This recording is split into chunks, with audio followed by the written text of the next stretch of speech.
there's a notion that the software has to be perfect before we're going to turn it loose on full autonomy level 4, level 5. When does the changeover occur? Yeah, that's a very good question.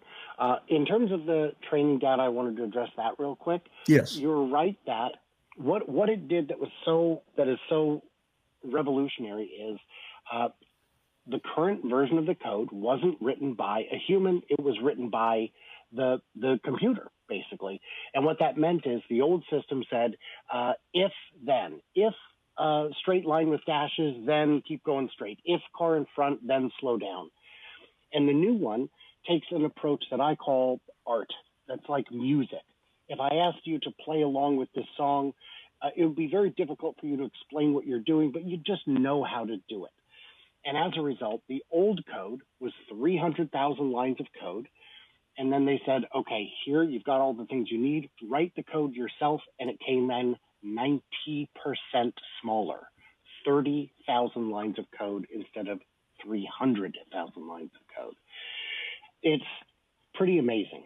The downside is you can't look inside the box and see what's in there, but you can test the heck out of it and see how it behaves.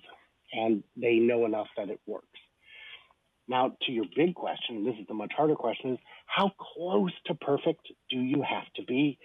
We've talked about the March of Nines, and the March of Nines in this context is a very intoxicating drug to software developers.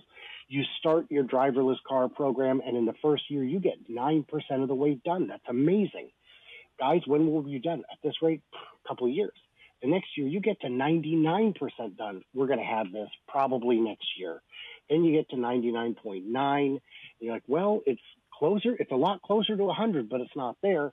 And you just keep adding another 9. You never hit 100 because 100 is impossible in a world filled with humans doing most of the driving. So how many of those 9s do you need? Well, Elon says it needs to be, I think, 100 times safer or 1,000 times safer than a human driver.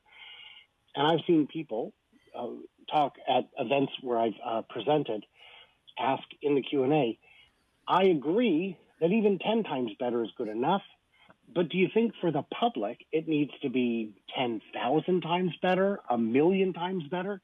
What will make the public happy?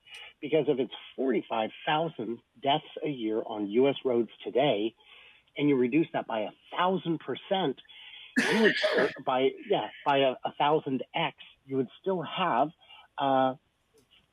a death every week occurring.